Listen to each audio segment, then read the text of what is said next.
Halo, anak-anak kelas 5, apa kabar? Semoga masih dalam keadaan sehat dan juga tetap semangat dalam belajar.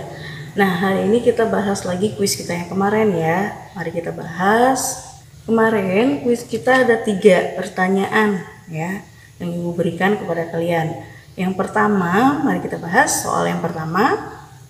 Interaksi lingkungan alam menyebabkan keragaman suku bangsa Indonesia. Apa dampak positif dari pengaruh tersebut dan apa dampak negatifnya?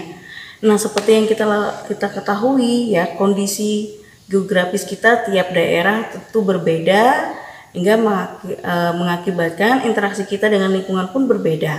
Nah, setiap interaksi dengan lingkungan maka menghasilkan yang namanya suatu kebudayaan yang berbeda. Makanya sukunya pun akhirnya beragam. Nah, dampak positif dan dampak negatifnya, dampak positif dari keragaman suku ini ya, akibat dari interaksi manusia dengan lingkungan, keunikan dari suatu suku tersebut itu berdampak positif dan berdampak negatif. Positifnya adalah kita Indonesia memiliki keragaman suku yang banyak hingga itu menjadi suatu aset yang unik ya, yang menarik yang tidak dimiliki oleh negara lain ya. Keberagaman suku ini sangat memberikan dampak yang sangat baik ya, karena menjadi suatu ciri khas, kemudian menjadi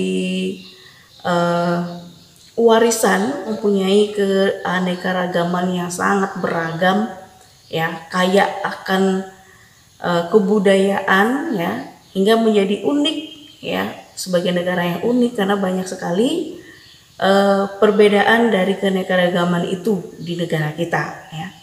Tapi dampak negatifnya adalah tidak sedikit ya, keanekaragaman ini bisa mengakibatkan perselisihan ya, dimana dari tata cara kemudian dari kebiasaan itu tentu berbeda, setiap sukunya mempunyai karakter masing-masing. Nah, karakter-karakter inilah bisa memicu yang namanya perselisihan. Tapi karena kita menjunjung tinggi yang namanya sikap saling menghargai, saling menghormati, maka keragaman ataupun perselisihan yang seperti itu tidak akan menjadi suatu perselisihan buat kita ya. Jadi keanekaragaman yang banyak, mau keanekaragaman suku bangsa yang terjadi itu pun tidak akan mengakibatkan kita saling berselisih, tapi kita saling bersatu dari Sabang sampai Merauke ya, bahwa kita mempunyai namanya kedaulatan ya,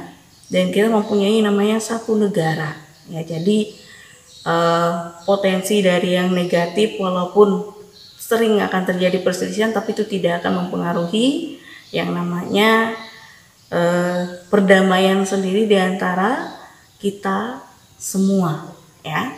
Nah, itu untuk positif dan negatifnya. Apa yang kalian sudah jawab pun sudah baik, sudah benar ya. Nah, kemudian yang kedua, soal kedua, yaitu tuliskan 2 contoh aktivitas manusia yang mempengaruhi kondisi alam. Apa yang sudah kalian jawab itu juga sudah benar ya. Umumnya manusia itu melakukan kegiatan yang namanya membangun ya. Tapi membangun sesuatu ini tentu akan mempengaruhi juga kondisi alam, misalnya membuat bangunan besar di suatu wilayah dengan secara otomatis maka kita harus membersihkan lahan dan akhirnya kondisi alam pun terganggu. Kemudian pendirian pabrik juga sama, kondisi alam juga akan terganggu dengan adanya polusi ya. Tapi semua itu dapat kita cegah jika kita bisa melakukan juga hal yang namanya menjaga lingkungan sekitar ya. Nah, untuk yang nomor 3, apa jenis usaha persorangan yang terdapat di lingkungan sekitarmu? Dan apa saja barang atau jasa yang diberikan oleh usaha persorangan tersebut? Usaha persorangan artinya yang dibangun oleh modal sendiri dan keuntungannya diambil oleh yang membangun usaha ya. Contohnya misalnya seperti salon, bengkel, kemudian tempat kursus, ataupun